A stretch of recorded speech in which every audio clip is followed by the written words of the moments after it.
स्वर्गीय पिता प्रभु जी, हम आपको धन्यवाद देते हैं पिता। अभी तक आपने संभाला परमेश्वर, आपकी भलाइयों के लिए धन्यवाद देते हैं प्रभु। नम्रता के साथ प्रभु हम आपके चरणों में हम आते हैं, दीनता के साथ हम आपके चरणों में आते हैं प्रभु। आप अपने वचन को हम एक एक को खोल कर दें प्रभु। प्रभु ये आपका वचन है प्रभु, आपका वचन है प्रभु। हम एक एक प्रभु नम्रता से हम आते हैं प्रभु। अपने वचन को हमें खोल कर दे, समझने के लिए सहायता का प्रभु। ये हमारी छोटी समय की संगति प्रभु हम एक एक के लिए आत्मिक उन्नति का कारण बने प्रभु। ये ज्ञान बांटने का, ज्ञान बढ़ाने का नहीं प्रभु, आपके करीब आने के लिए प्रभु हम एक एक को आप मदद करें। हम एक एक को आप मदद करें। आपकी दया चाहते हैं प्रभु, आपका अनुग्रह चाहते हैं प्रभु। आए के सारी बातों को हम आपके हाथ में सौंपते हैं। सरादर महिमा केवल हम आपको देते हैं। प्रार्थना प्रभु यीशु मसीह के नाम से मांगते हैं, आमीन।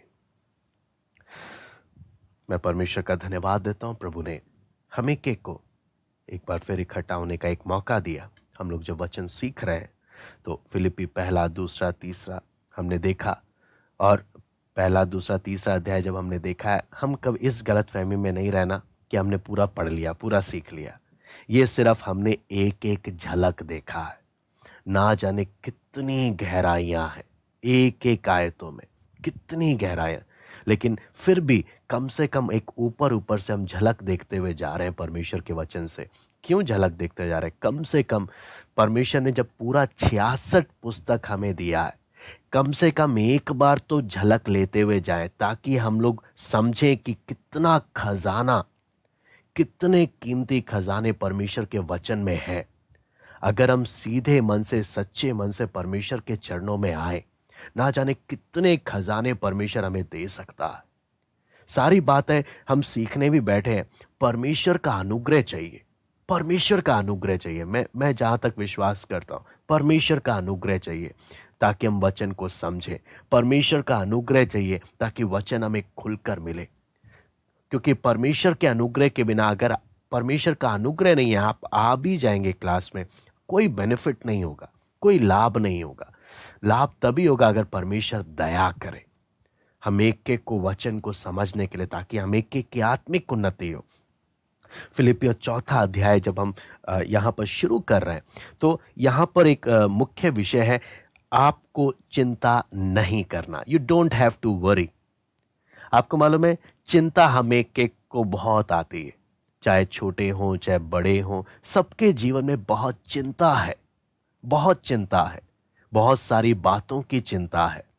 इसलिए आज हम परमेश्वर के वचन से बहुत ही प्रार्थना के साथ हम इस विषय में हम शुरू करेंगे, ताकि परमेश्वर का आत्मा में मदद करे कि हम अपने जीवन में ये चिंताओं से जय पाएं। ये चिंताओं वाला जीवन हमारा ना हो, उसके लिए हम पढ़ेंगे आज फिलिपियों की पुस्तक, उसका चौथा अध्याय, उसका 1 से लेकर 9। फिलिपियों की पुस्तक चौथा अध्याय, उसका 1 से लेकर 9। इसलिए हे मेरे प्रिय भाइयों, जिनमें मेरा जी लगा रहता है, जो मेरे आनंद और मुकुट हो, हे प्रिय भाइयों, प्रभु में इसी प्रकार स्थिर रहो। मैं यूओदिया को भी समझाता हूं और सुन्तुखे को भी, कि वे प्रभु में एक मन रहे। हे सच्चे सहकर्मी, मैं तुझसे भी विनती करता हूं कि तू उन स्त्रियों की सहायता कर, क्योंकि उन्होंने मेरे साथ सुसमाचार फैलाने में क्लेमेंस और मेरे अन्य सहकर्मियों समेत परिश्रम किया, जिनके नाम जीवन की पुस्तक में लिखे हुए हैं। प्रभु में सदा आनंदित रहो। मैं फिर कहता हूं, आनंदित रहो। तुम्हारी कोमलता सब मनुष्यों पर प्रकट हो। प्रभु निकट है। किसी भी बात की चिंता मत करो, परंतु हर एक बात में तुम्हारे निवेदन, प्रार्थना और विनती के द्वारा धन्यवाद के साथ परमेश्वर के सम्मुख उपस्थित किए जाएं। तब परमेश्वर की शांति, जो सारी समझ से परे है, तुम्हारे हृदय और तुम्हारे विचारों को मसीह यीशु में सुरक्षित रखेगी। इसलिए हे भाइयों, जो जो बातें सत्य हैं और जो जो बातें आदरणीय हैं और जो जो बातें उचित हैं और जो जो बातें पवित्र हैं और जो जो बातें सुहावनी हैं और जो जो बातें मन भावनी हैं, अर्थात जो भी सद्गुण और प्रशंसा की बातें हैं, उन पर ध्यान लगाया करो। जो बातें तुमने मुझसे सीखी और ग्रहण की और सुनी और मुझ में देखी, उन्हीं का पालन किया करो। तब परमेश्वर जो शांति का सोता है तुम्हारे साथ रहेगा। यहां पर जब हम परमेश्वर के वचन से देखते हैं, ये 4 का 1 से 9, हम प्रार्थना पूर्वक इस इतने पोर्शन को हम लोग शुरू कर रहे हैं। मैं ये नहीं बोलूँगा आज हम लोग इसको शायद कवर कर पाएंगे पूरा, लेकिन हम लोग शुरू कर रहे हैं। तो सबसे पहला जब हम देखते हैं तो पौलुस बोलता है चिंता मत करो। हाँ, आप बोलेंगे ऐसा कैसे हो सकता है? इस दुनिया में कौन रह सकता है जो जिसके जीवन में चिंता नहीं आती, है ना? तो फिर ये पौलुस कैसे, ये प्रैक्टिकल बात नहीं लगती, पौलुस के मुंह से ये व्यवहारिक बात नहीं लगती कि चिंता मत करो। हाँ, तो इसलिए हम लोग देखने जा रहे हैं पौलुस जब ऐसी बात बोल रहा है, वो उसके पीछे का कारण क्या है? क्या पौलुस के जीवन में कोई चिंता है?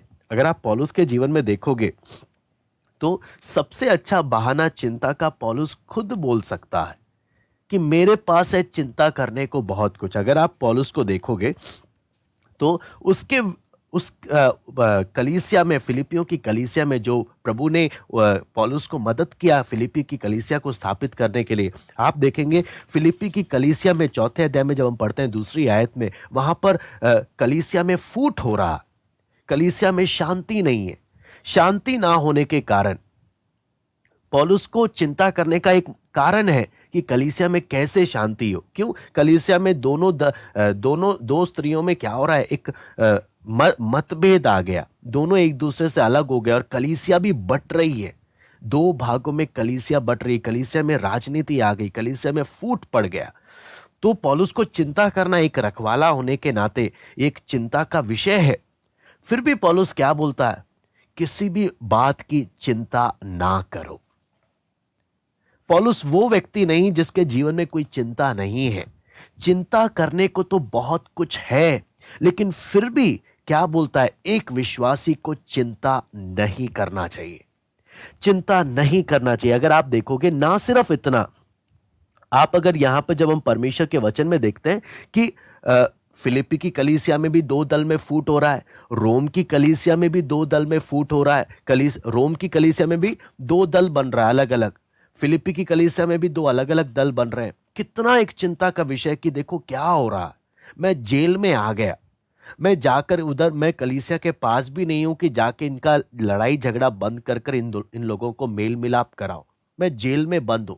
हाँ, मैं इधर हूं और ये लोग में कलीसिया में फूट हो रखा है, रोम की कलीसिया में भी फूट हो रखा है। कितना चिंता का विषय है, कितनी बातें इसके दिमाग में है। और तीसरा बात अगर आप देखेंगे, पौलुस जेल में है और अपनी मौत का इंतजार कर रहा है। जेल से छूटने की कोई उम्मीद नहीं है, मौत सामने खड़ी है। तो अगर पौलुस के जीवन को देखें, सच में इसके जीवन में बहुत सी चिंताएं हैं, चिंता करने के लिए बहुत से कारण हैं, लेकिन फिर भी पौलुस क्या बोलता है? परमेश्वर का आत्मा पौलुस के द्वारा क्या बोलता है? किसी भी बात की चिंता मत करो, किसी भी बात की चिंता मत करो। आपको मालूम है, हम जब अलग अलग प्रकार की भूमि के बारे में भी सीख रहे थे, वहां पे भी हमने देखा ये चिंताएं झाड़ी हैं। ये चिंताएं एक झाड़ी है जो हमारे मसीह जीवन में हमें प्रभु में बढ़ने से रोकती हैं। या अगर इस चिंता को, जब हम पौलुस यहां पे जो चिंता बोल रहा है, अगर इसका ग्रीक वर्ड में देखें, यूनानी भाषा में देखें, तो इसका अर्थ जो निकलता है चिंता का, वो है आपको सही दिशा से आपको खींचकर गलत दिशा की ओर लेकर जाना। आपको सही दिशा में बढ़ने से खींचकर आपको गलत दिशा की ओर लेकर जाना, यह है चिंता का लक्ष्य। शैतान करता क्या है? आप ध्यान से समझना। आपका और मेरा लक्ष्य क्या है? प्रभु में बढ़ना, सीधा प्रभु की ओर देखते हुए हमें अपना मसीह जीवन का दौड़ना है। लेकिन शैतान क्या करता है? घर की चिंता, बहुत सारी संसार की चिंता, पैसों की चिंता, ना जाने कितनी चिंताओं के द्वारा शैतान हमें खींच देता है उस डायरेक्शन से, उधर बढ़ने वाले डायरेक्शन से खींचकर हमारा डायरेक्शन को चेंज कर देता है। और जब डायरेक्शन चेंज हो जाता है, हम भाग कहीं और रहे हैं फिर भी हम प्रार्थना करते हैं। हम भाग कहीं और रहे हैं, सही जगह में नहीं भाग रहे, हम कहीं और भाग रहे हैं, फिर भी हम वचन पढ़ते हैं। फिर नींद भी आती है, प्रार्थना करते वक्त नींद भी आती है, वचन पढ़ते वक्त नींद भी आती है। फिर हम बोलते हैं प्रभु चलना तो चाहता हूं, ये चिंता वो चिंता। अरे आपको पता भी नहीं चला, आपका डायरेक्शन उधर से इधर हो गया, आपको पता भी नहीं चला। शैतान कितना एक्सपर्ट है, आपका उसने क्या किया, चिंता डालकर इधर का डायरेक्शन से, इधर का नजर से आपको मोड़कर इधर कर दिया। लेकिन आप कर अपना वही, आपका रीति रिवाज आप वही कर रहे हो, प्रार्थना भी कर रहे हो, वचन भी पढ़ रहे हो, आप सब कुछ वही कर रहे हो, लेकिन हुआ क्या, डायरेक्शन चेंज हो गया। इसलिए डोंट एक्सपेक्ट आप सही जगह पहुंचोगे, आप गलत उम्मीद में नहीं रहना।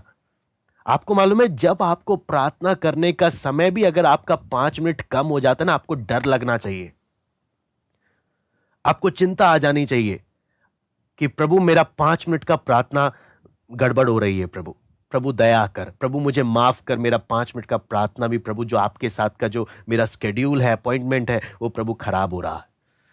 प्रभु इसको मुझे रिकवर करना है और बाकी एक्स्ट्रा मुझे बैठकर प्रार्थना करना है। मुझे डरना चाहिए, मुझे उस बात के बारे में मुझे सोचना चाहिए। क्यों ना जाने शैतान किस चिंता को लेकर, मैं आपको तो चिंता का असली अर्थ क्या है वो मैं आपको बता रहा हूं। चिंता का असली अर्थ है सही डायरेक्शन से एक व्यक्ति को खींचकर गलत डायरेक्शन में मोड़ देना। गाड़ी तो उतनी स्पीड में चल रही है, डायरेक्शन चेंज हो गया तो फिर देखो उल्टी स्पीड में आप गलत जगह में आप जा रहे हो। स्पीड तो वही है लेकिन डायरेक्शन गलत है।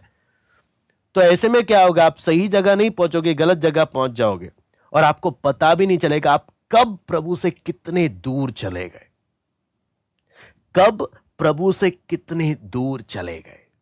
इसलिए सबसे सुरक्षित तरीका क्या है, प्रभु तू मेरे लिए काफी है, तू मेरे लिए काफी है। मैं किसी भी चिंताओं को तेरे और मेरे संबंध के बीच में आने नहीं दूंगा। मैं किसी भी चिंता को मैं अपने प्रार्थना में जीवन, अपने वचन अध्ययन में अड़चन बनने नहीं दूंगा। शैतान, आपको मालूम है, मैं आपको बोलता हूं कई बार शैतान मेरे साथ भी खेल खेलता है। शैतान बोलता है तुझे वचन बताना है, वचन बताना है, बैठ के पढ़, प्रार्थना बाद में कर लियो। मैंने कहा शट अप, हाँ वचन बाद में बताएंगे, पहले प्रभु के साथ अपना खुद का तो प्रार्थना कर ले। हाँ देखने शैतान का चालाकी क्या, बहुत अच्छा है, अरे वचन बताना अच्छी बात सिखानी है इसलिए प्रार्थना कैंसिल करो, बाद में थोड़ा कम कर दो। बहुत चालाक है शैतान। प्रभु के साथ हमारा संबंध को खराब करने के लिए वो कुछ भी कर सकता है, कुछ भी कर सकता है।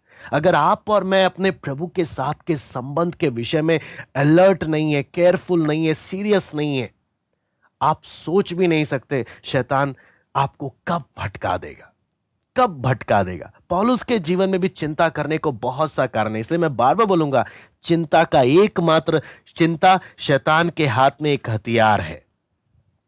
चिंता शैतान के हाथ में एक हथियार है, एक ऐसा हथियार जिस पर आप शक भी नहीं कर सकते, जिसके सामने आप शक भी नहीं कर सकते, क्योंकि ये जो चिंता है गलत नहीं है, अच्छी चिंता है। अच्छी बातों को मेरे जीवन में लाकर मेरे उधर के डायरेक्शन को चेंज करने के लिए शैतान पूरा जोर लगा देगा, पूरा जोर लगा देगा। इसलिए आपने और मैंने केयरफुल रहना है, बहुत सावधान रहना है। प्रभु मेरा तेरी ओर का डायरेक्शन किसी भी चिंता के कारण डाइवर्ट नहीं होना चाहिए, बदलना नहीं चाहिए, दिशा मेरी बदलनी नहीं चाहिए। मेरा एकमात्र लक्ष्य क्या है, मेरा पिता जो स्वर्ग में है, मेरा पिता मेरा परमेश्वर मेरे जीवन के द्वारा खुश होना है, उसने मेरे जीवन से प्रसन्न होना है। चाहे जब मैं उधर की ओर ध्यान दे रहा हूं, ना जाने शैतान कितनी समस्याएं लेकर आएगा घर में, परिवार में, और बहुत सारी बातों की बहुत सारी टेंशन, बहुत सारी बातें लेकर आएगा। हम देखेंगे परमेश्वर के वचन में कि इन सारी बातों का परमेश्वर के दास पौलुस परमेश्वर के आत्मा के द्वारा किस प्रकार इन सारी बातों का सॉल्यूशन, किस प्रकार हम इन सारी बातों पर जय पा सकते हैं, क्योंकि हमें इस दुनिया में रहना है और शैतान के तीर बराबर, चिंताओं के तीर हमारे जीवन में आते रहेंगे, बराबर आते रहेंगे, हमेशा, लगातार, नॉन स्टॉप। इसलिए अगर मुझे बचकर रहना है, शैतान का तीर मेरे जीवन को प्रभु की दिशा से ना भटका दे, तो हमने परमेश्वर के वचन को बहुत ध्यान से हमने उसका अध्ययन करना है।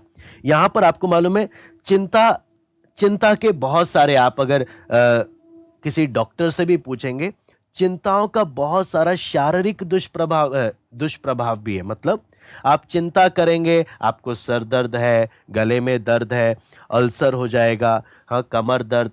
अब चिंता करने से बहुत सारी शारीरिक बीमारियां भी आती हैं।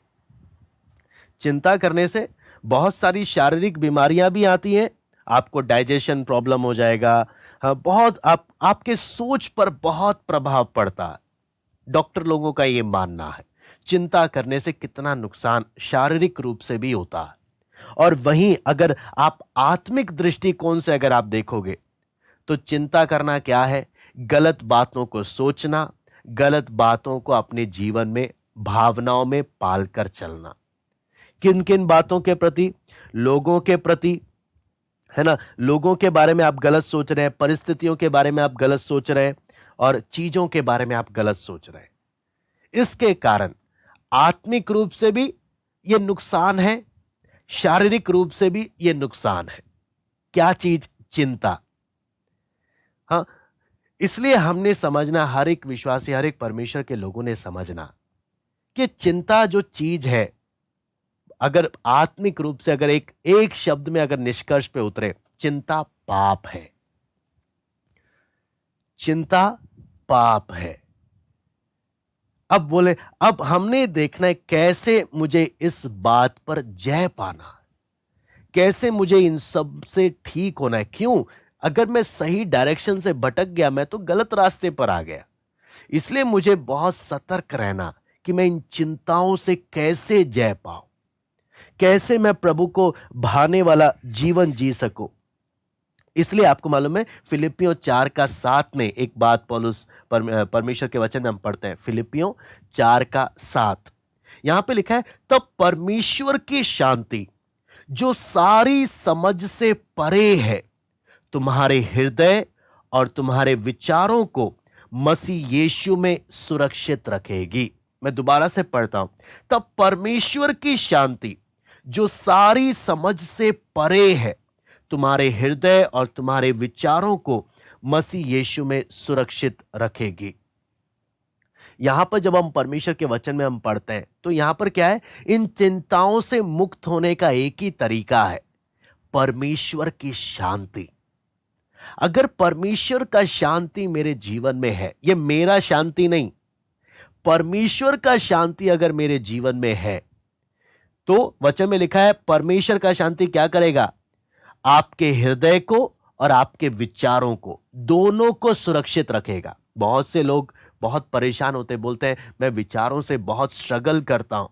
हाँ, मैं विचारों से, मैं सोते समय या जागते समय या बहुत बार विचारों का इतना तीर चलता रहता है, मुझे विचारों में कंट्रोल नहीं होता, कि विचार इतने सारे आते रहते हैं मेरे दिमाग में। इसलिए यहां पे लिखा है, ये इन सारे विचारों का और मेरे दिल में चलने वाली हर एक बातों का एक ही सॉल्यूशन है। वो सॉल्यूशन क्या है? परमेश्वर की शांति। यहां पर जब वचन में साफ साफ लिखा है, परमेश्वर की शांति जो सारी समझ से परे है, तुम्हारे हृदय, तुम्हारे विचारों को मसीह यीशु में सुरक्षित रखेगी। इसलिए मुझे किस बात पर ध्यान देना? परमेश्वर की शांति मेरे जीवन में बने रहे। अगर परमेश्वर का शांति आपके जीवन में है, यह परमेश्वर का शांति अपने आप में एक सिक्योरिटी गार्ड है। आपके दिमाग में हर ऐरा गैरा फालतू का विचार आपके दिमाग में आने नहीं देगा, आपके हृदय को ऐसे ही भटकने नहीं देगा। अगर परमेश्वर का शांति आपके जीवन में, ये आपको प्रोटेक्ट करेगा, आपकी सुरक्षा करेगा। अगर परमेश्वर की शांति मेरे जीवन में नहीं है, वो एक बोलते ना, एक रेड अलार्म है, एक अलार्म है, एक सिग्नल है। क्या चीज? तुम खतरे में हो या खतरा मंडरा रहा है, सावधान हो जाओ। शैतान क्या करता है? चिंताओं के द्वारा अगर हम चिंताओं पर ध्यान देने लगे, परमेश्वर की शांति को मेरे जीवन से दूर करने का कोशिश करता है। इसलिए मुझे एक चीज पर ध्यान देना, वो क्या है? मैंने परमेश्वर की शांति को अपने जीवन में रखना। जब प्रभु की शांति मेरे जीवन में है ना, आपको मालूम है क्या होगा? चाहे कितना भी शैतान कुछ भी लेकर आए, ये शांति मुझे एक सुरक्षा कवच की तरह मुझे प्रोटेक्ट कर रहा है। मेरे विचारों को, मेरे दिल में आने वाली हर एक बातों को ये सुरक्षित रख रहा है कि ये परमेश्वर की शांति किस बात में प्रोटेक्ट कर रहा है? मेरा यीशु के साथ का संबंध खराब नहीं होना चाहिए। मेरे जीवन में कोई भी ऐसा विचार नहीं आना चाहिए जिसके द्वारा मेरा प्रभु के साथ संबंध खराब हो जाए। मेरे दिल में कोई भी ऐसा चीज नहीं आना चाहिए जिसके साथ मेरा प्रभु के साथ का संबंध खराब हो जाए। इसलिए यहां पर क्या पौलुस बोलता है? परमेश्वर की शांति। परमेश्वर की शांति, यह मनुष्य का शांति नहीं है, यह मेरा अपना खुद को देने वाला तसल्ली नहीं है, यह परमेश्वर का शांति है। इसलिए हर एक परमेश्वर का जन, परमेश्वर के लोग किस बात पर ध्यान देते हैं कि परमेश्वर का शांति मेरे जीवन में रहे, ये मेरे जीवन में रहे। अगर ये आपके जीवन में है, ये आपको हर एक विचारों से बचाएगा, हर एक फालतू के विचारों से आपको मालूम है परमेश्वर के लोगों का स्टैंडर्ड इतना ऊंचा है, गलत विचार दूर दूर तक इसके जीवन में नहीं आना चाहिए, दूर दूर तक नहीं आना चाहिए। मेन प्रॉब्लम क्या है गलत विचारों का भी? आप जिन बातों को अपने दिमाग में आने देते हो, वो बाद में ऐसा आपके दिमाग में आते वक्त आपके दिमाग में ऐसा जगह ले लेते हैं कि जब आप सोच भी नहीं रहे होते हो तब भी वो आपके दिमाग में चलता है। मैं आपको दोबारा से बोलता हूं कि जब आप दुनिया की बाकी बातें जब ज्यादा अपने दिमाग में जब आप आने देते हो, तो आपके दिमाग में आते आते वो ऐसी जगह बना लेते हैं कि जब आप नहीं भी चाहते तब भी वो विचार आपके दिमाग में आपको कंट्रोल करते हैं और आपको परीक्षाओं में, पाप में गिराते हैं। इसलिए बहुत जरूरी है मेरा प्रभु के साथ का संबंध, कि प्रभु मेरे जीवन में तेरी शांति रहे, तेरी शांति रहे। और इस शांति को मैंने हमेशा अपने जीवन में रखना, सिर्फ प्रार्थना के टाइम नहीं, हर समय। जब हर समय परमेश्वर का शांति है, शैतान कौन सा विचार का तरीका अपनाएगा? पौलुस को चिंता करने के लिए कितना कुछ है, लेकिन अगर आप देखेंगे परमेश्वर के वचन में फिलिपियों 4:1, जब हम यहां पर पढ़ते हैं तो यहां पर लिखा है, इसलिए हे मेरे प्रिय भाइयों जिनमें मेरा जी लगा रहता है, जो मेरे आनंद और मुकुट हो, हे प्रिय भाइयों प्रभु में इसी प्रकार स्थिर रहो, प्रभु में इसी प्रकार स्थिर रहो। आपको मालूम है यहां पर जब हम परमेश्वर के वचन में हम देखते हैं तो साफ साफ पौलुस क्या बोलता है? मैं दोबारा से इस आयत को पढ़ूंगा। इसलिए हे मेरे प्रिय भाइयों जिनमें मेरा जी लगा रहता है, जो मेरे आनंद और मुकुट हो, मेरा जी लगा रहता है। यहां पर आप देखना पौलुस फिलिप्पी की कलीसिया को बोलता है, मैं तुमसे कितना मेरा मन तुम में लगा रहता, मेरा मन तुम में लगा रहता है, और बोलता है तुम मेरे आनंद और मुकुट हो। और आपको मालूम है ये कैसे, जब पौलुस का एक परमेश्वर के दासों का अनुभव जब हम बोलते हैं ना, तो अनुभव आपको मालूम है क्या है? जब मैं किसी को प्रभु में लेकर आता हूं, जब प्रभु मुझे एक माध्यम बनाता है कि मेरे द्वारा जब एक व्यक्ति प्रभु में आता है, आपको मालूम है उस समय जब एक व्यक्ति प्रभु को अपना जीवन देता है, प्रभु को लेता है, आपको मालूम है वो एक खुशी, वो एक आनंद ना, वो पैसों से भी नहीं मिलता। वो आनंद हमें महसूस होता है जब एक अन्य जाति व्यक्ति जब प्रभु में आता है, जब प्रभु उसकी आंखें खोलता है ना, वो इतना खुशी, जो आनंद जो मिलता है वो पैसों से भी नहीं मिलता उतना आनंद। इसलिए पौलुस बोलता है कि मुझे कितना आनंद है, तुम मेरे आनंद का कारण हो, तुम मेरे मुकुट हो। अब यहां पर जब मुकुट की बात आ रही है, आपको मालूम है यहां पर जब हम देखते हैं पौलुस जब अपने जेल में बैठा हुआ है, कलीसिया में फूट है, रोम की कलीसिया में फूट है, सब जगह प्रॉब्लम ही प्रॉब्लम है, तब पौलुस जब फिलिप्पी की कलीसिया को देख रहा है ना कि प्रभु ने किस प्रकार इस्तेमाल किया कि ये प्रभु में आए, तो बोलता है मुझे आनंद होता है, मैं उस खुशी को अनुभव करता हूं कि प्रभु ने मौका दिया। फिर जब मुकुट की बात आती है, आपको मालूम है यूनानी भाषा में मुकुट के लिए दो शब्द है। एक शब्द है डियाडमा करके है, जिसका मतलब है एक शाही मुकुट, और दूसरा है स्टेफनोस करके, जो है जो शाही मुकुट नहीं है।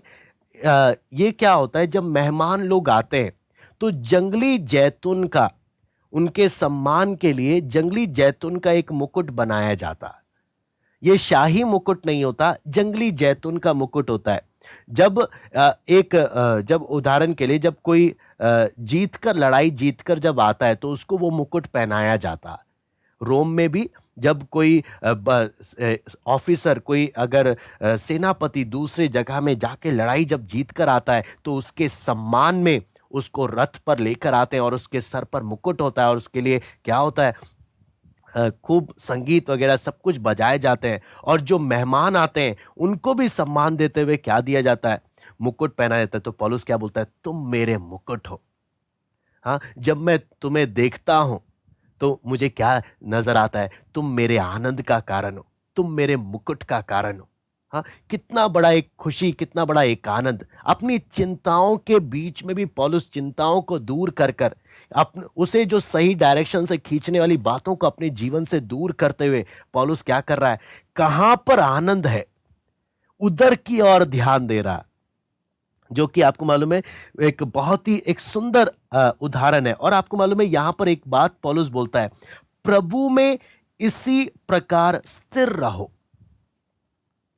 अंग्रेजी में stand fast in the Lord, प्रभु में स्थिर रहो। प्रभु में स्थिर रहना, आपको मालूम है यहां पर जब हम देखते हैं एक बहुत बड़ी बात है, इसको भी अगर हम वचन में जब पढ़ते हैं, प्रभु में स्थिर रहने का मतलब है प्रभु के साथ खड़े रहो। आप किन लोगों के साथ हो उनका प्रभाव आप पर पड़ता है, हम एक एक पर पड़ता है।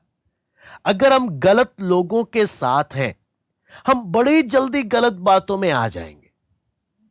अगर हम परमेश्वर के लोगों के साथ खड़े तो बड़े जल्दी हम गलत बातों को ना कर पाएंगे। अब सबसे बड़ी बात यहां पे लिखा है, आप प्रभु के साथ खड़े हो जाओ।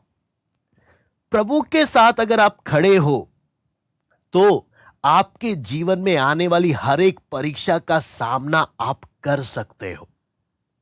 लेकिन अगर आप अकेले खड़े हो आप नहीं कर सकते। आप संसार के लोगों के साथ खड़े हो आप नहीं कर सकते।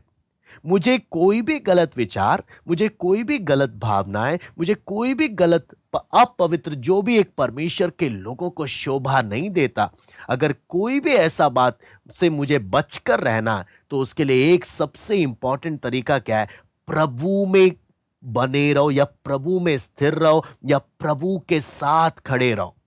प्रभु के साथ खड़े रहो, ये एक सबसे बड़ा बात। आपको मालूम है ये बात हम जब देखते हैं पौलुस जब इसका उदाहरण ले रहा है, अंग्रेजी ग्रीक वर्ड है स्टिक टिक करके एक वर्ड है, जहां पर पौलुस योद्धाओं को देखकर बोलता है। योद्धा बोलने का मतलब उस समय आर्मी जब लड़ाई के मैदान में जाती थी या सेना जब लड़ाई के मैदान में जाती थी तो बहुत हमले हो रहे हैं, लड़ाई चल रही है, बहुत हमले हो रहे हैं, तो आदेश क्या होता था, लड़ाई में डटे रहो, डटे रहो, सारे एकजुट मिलकर डटे रहो। उसी प्रकार पौलुस जब यहां पे बोल रहा है प्रभु में स्थिर रहो, बोलने का मतलब क्या है, शैतान अपने तीर चला रहा है चिंताओं के, ना जाने क्या क्या बातें वो चला रहा है, लेकिन प्रभु के साथ खड़े रहो।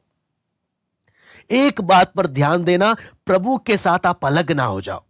आप अगर इससे अलग हो गए आप टिक नहीं पाओगे लड़ाई के मैदान में, आप धाराशायी हो जाओगे।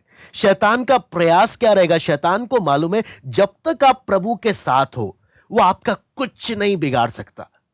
इसलिए शैतान क्या करता है, प्रभु और आपके बीच में चिंता की तीरों को भेजता है, और इतने तीर भेजता है कि एक दीवार खड़ी कर देगा कि आप प्रभु से दूर हो जाओ। तब वो बड़े आसानी से आपको परमेश्वर के रास्ते से भी भटका देगा, पाप में भी गिरा देगा, ना जाने आपको प्रभु से कितना दूर करके आपको फाड़ भी खा सकता है, तो आपके जीवन को बर्बाद भी कर सकता है। इसलिए वचन में पौलुस क्या बोलता है, मैं एक ही बात तुमसे चाहता हूं, हे प्रिय भाइयों, प्रभु में स्थिर रहो। या इस लड़ाई के मैदान में हमने देखा फिलिपियों की पुस्तक में, मसीह जीवन कोई खेल का मैदान नहीं कि हम जब मन करे हम खेले, जब मन करे हम जो मर्जी करें। मसीह जीवन एक लड़ाई का मैदान है, एक लड़ाई का मैदान। और लड़ाई के मैदान में आपको मालूम है, आपकी लड़ाई सबसे पहला आपके दिमाग में चल रहा है। आपकी लड़ाई सबसे पहले आपके इस दिमाग में चल रही है। इस लड़ाई को जीतने के लिए सबसे पहला बात आपने अपने जीवन में जो करना है वो क्या है? मुझे प्रभु के साथ खड़े रहना, प्रभु की उपस्थिति में। आपको मालूम है, प्रभु की उपस्थिति में बने रहना। प्रभु की उपस्थिति, आपको मालूम है, हम अपने ऊपर भी भरोसा नहीं कर सकते। मैं आपको बोलूंगा, बार बार बोलूंगा, लोगों आज के जमाने पे लोगों पर भरोसा करना बहुत मुश्किल है, बहुत मुश्किल है, ना के बराबर है। लेकिन अगर हम परमेश्वर के वचन से अगर हम अपनी हालत को देखें तो आत्मिक रूप से जब हम सच्चाई को जानते तो ऐसा लगता है हम अपने ऊपर भी भरोसा नहीं कर सकते कि हम अकेले कुछ भी कर सकते हैं। हमें अपने ऊपर भी भरोसा नहीं। एक ही है जिसके साथ खड़े रहकर हम सुरक्षित रह सकते हैं। वो कौन है? वो परमेश्वर है। आप उसके साथ खड़े रहो, उसकी उपस्थिति को अपने जीवन में बनाए रखो।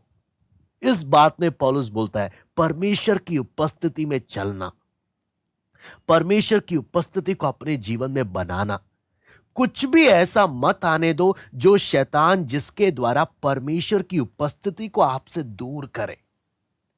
कुछ भी ऐसा ना आने दो। शैतान हंसी मजाक करते करते कोशिश करेगा परमेश्वर की उपस्थिति आपसे दूर हो जाए, या ज्यादा बातें करते करते करते क्या होगा? परमेश्वर की उपस्थिति दूर हो जाए।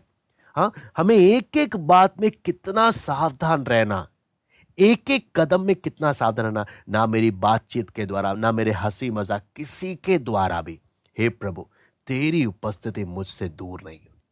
मुझे जो करना है प्रभु, तेरी उपस्थिति में रहकर करना।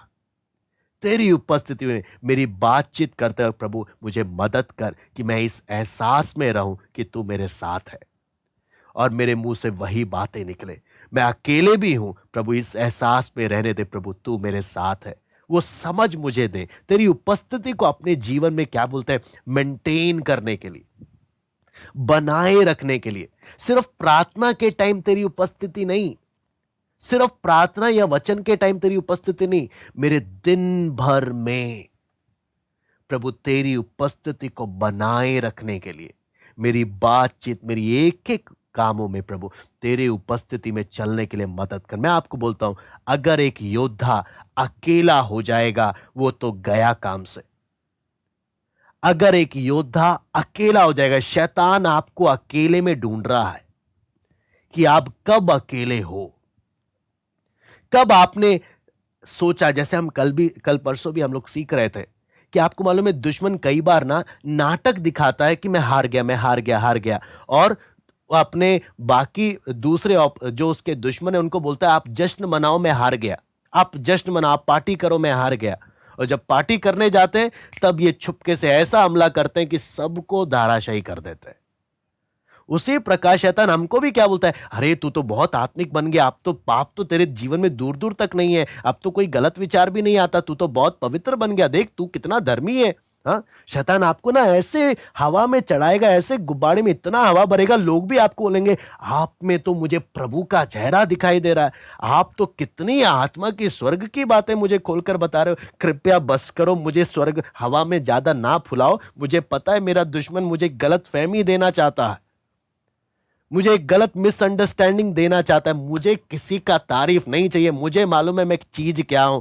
प्रभु के अनुग्रह के बिना मैं कुछ भी नहीं हूं। शैतान तू कितना भी ऊपर हवा भर ले मुझे फुलाने के लिए, मैं नहीं फूलने वाला। सॉरी, मुझे मालूम है प्रभु के बिना मैं कुछ भी नहीं हूं। मैं अकेले नहीं रहूंगा, मुझे प्रभु का जरूरत है। लोग आएंगे आपका प्रार्थना का जीवन में डिस्टर्बेंस क्रिएट करने के लिए, हाँ, और इतने आपको मन करेगा इनको बुरा नहीं लगना चाहिए, लेकिन सॉरी, मैं शैतान तू किसी को भी लेकर आ, मैं प्यार सबसे करता हूं, लेकिन प्रार्थना के साथ मैं कॉम्प्रोमाइज नहीं करूंगा। मैं अपना प्रार्थना का समय मैं किसी को नहीं दे सकता। या तो आप इंतजार करिए थोड़ा सा, या आप मेरे साथ बैठ के प्रार्थना करिए, या मैं आपसे बाद में बात करूंगा, लेकिन नहीं, प्रार्थना का समय मैं किसी के साथ नहीं बांट सकता। अगर कोई मर रहा है या किसी को दफनाना है तब मैं सोचूंगा, लेकिन जब तक ऐसा कोई इतना इमरजेंसी काम नहीं है, मैं तब तक मैं कॉम्प्रोमाइज नहीं करूंगा। मेरा प्रार्थना, मैं आपको तो अच्छी कलीसिया का, परमेश्वर के अच्छे कलीसिया का एक नमूना है। वो नमूना क्या है? प्रार्थना करने वाली कलीसिया, वचन को अच्छे से बारीकियों से सीखने वाली कलीसिया। ये दो बात एक अच्छे कलीसिया का उदाहरण है। अच्छे से प्रार्थना करने वाले लोग और परमेश्वर के वचन को अच्छे से सीखकर उसके अनुसार चलने वाले लोग। सिर्फ थ्योरी नहीं है, उनके जीवन में प्रैक्टिकल वो बातें दिखना चाहिए। उसके लिए मेहनत करने वाले लोग, परमेश्वर को अपने जीवन में पूरा आजादी दिया हुआ है। तो एक एक बात में जब हम वचन में देखते हैं, कितना हमने गंभीर होना, कितना गंभीर होना है। तो इसलिए यहां पर हम लोग, समय हमारा हो गया, इसलिए हम लोग यहीं पर हम रुकेंगे। लेकिन एक बात को आज हमने देखना है, चिंता आपको सही दिशा से भटका देता है। चिंता, संसार की कोई भी चिंता हो, अच्छी चिंताएं भी, आपको मालूम है, शैतान को मालूम है ये बड़े पवित्र लोग हैं, ये बड़े धर्मी लोग हैं, इनको गलत बात बोलेंगे तो तुरंत मना कर देंगे, अच्छी बात लेकर आओ तभी ये रिजेक्ट करेंगे, तभी ये लोग एक्सेप्ट करेंगे। इनको अच्छी बात देना जरूरी है। इसलिए हमने बहुत केयरफुल रहना है। प्रभु से बढ़कर मेरे जीवन में कुछ नहीं है, प्रभु से बढ़कर मेरे जीवन में कुछ भी नहीं। मैं किसी भी चीज को, किसी भी चिंताओं को, मैं अपना डायरेक्शन प्रभु की ओर से, मेरा नजर को मैं हटाने नहीं दूंगा। मैं नहीं दूंगा, चाहे कुछ भी हो जाए, चाहे उसके लिए मुझे कितना भी दुख उठाना पड़े, मैं अपने दिशा को, प्रभु की ओर मेरी नजर को मैं हटाने नहीं दूंगा। दूसरा बात हमने देखा, चिंताओं का सॉल्यूशन का हमने स्टार्ट ही किया, हमने शुरुआत ही किया, जिसमें हमने क्या बात देखा? परमेश्वर की शांति को बनाए रखिए। परमेश्वर की शांति है जो आपके विचारों को और आपके दिल को मसीह यीशु में सुरक्षित रखेगा, प्रोटेक्ट करेगा। इसलिए मुझे एक ही बात देखना है, प्रभु तेरे साथ चलने के लिए मुझे मदद कर। तेरी उपस्थिति, कभी भी मुझे अकेला नहीं रहना है प्रभु, मुझे कभी भी अकेला नहीं रहना, मुझे तेरी उपस्थिति को अपने जीवन में बनाए रखना है, मुझे तेरे साथ चलना है। प्रभु मुझे अपने ऊपर भरोसा नहीं है, अगर आप मुझे छोड़ देंगे, मैं अकेले हो गया, मैं एक जंगली जानवर हूं, तेरे बिना मैं एक पल प्रभु अच्छे से जीवन नहीं बिता सकता। मुझे आपकी उपस्थिति में हर समय रहना, हर समय रहना, मरने दम तक मुझे तेरे समय में रहना। आपको मालूम है, एक प्रभु के दास, जिनका डेविड लिविंगस्टन करके एक प्रभु के दास थे, जो अफ्रीका में प्रभु की सेवकाई को कर रहे थे, तो उनके बारे में जब पढ़ते हैं, आपको मालूम है, उनका प्रार्थना का जीवन प्रभु के साथ का समय बिताते बिताते, आपको मालूम है, जब वो मरे, उनके मौत के समय के बारे में भी बताया जाता है, वो अपने कमरे में घुटनों में बैठे हुए थे, घुटनों में बैठ के प्रार्थना करते करते घुटनों के पोजीशन में मरे, घुटनों के पोजीशन में प्रार्थना करते हैं। आपको लगा कितना सुंदर अनुभव है। प्रार्थना का जीवन, प्रभु के साथ का संबंध ऐसा था, प्रार्थना करते वक्त भी मरे कैसे? हाय हाय हाय हाय करते हुए नहीं मरे, हाँ, या लेटे हुए या कुछ भी करते हुए, घुटनों में मर रहे। कितना सुंदर पोजीशन, कितना सुंदर पल। प्रभु मेरा जीवन घुटनों में तेरे साथ, और मेरे मरते वक्त भी घुटनों में मैं तेरे साथ हूं, तेरे साथ। स्वर्ग में भी प्रभु मैं तेरे चरणों में जाना चाहता हूं, तेरे पास मैं जाना चाहता हूं। कितना एक सुंदर पल। आपको में कितने ऐसे परमेश्वर के लोग जब हम जीवन पढ़ते हैं। इसलिए बहुत जरूरी है कि मेरा प्रभु के साथ का संबंध में हम एक एक केयरफुल रहे। आइए हम प्रार्थना करते हैं। Hallelujah, hallelujah, hallelujah. स्वर्गीय पिता प्रभु जी, हम आपको धन्यवाद देते हैं प्रभु, कुछ समय परमेश्वर आपके चरणों में बैठकर पिता आपका वचन हम एक एक को सीखने के लिए मौका आपने दिया। प्रभु कितना महान अनुग्रह है प्रभु, जो आपने हम एक एक को एक मन दिया और मदद किया, अलग अलग रास्तों को आपने खोल कर दिए ताकि हम बैठकर आपके वचन को सीख सके। प्रभु पिता दया कर, हमारे मसीह जीवन की दौड़ में कोई भी चिंताएं प्रभु हमारे लक्ष्य से हमको भटकाने ना पाए, हमारे डायरेक्शन को चेंज करने ना पाए। प्रभु मदद कर, आपकी उपस्थिति में हम चलें, आपकी उपस्थिति में हम जीवन बिताएं, परमेश्वर की शांति मेरे जीवन में हमेशा बनी रहे, हमेशा बनी रहे। प्रभु दया कर, आपका दया चाहते हैं, आपका अनुग्रह चाहते हैं प्रभु। इन वचनों को मनन करने के लिए प्रभु एक एक को आप सहायता करें, इन वचनों के द्वारा एक एक से आप बात करें प्रभु। धन्यवाद देते हैं आज की संगति के लिए, सराध और महिमा केवल हम आपको देते हैं। प्रार्थना प्रभु यीशु मसीह के नाम से मांगते हैं, आमीन। सबको जय मसीह की। प्रभु आप सबको आशीष दें।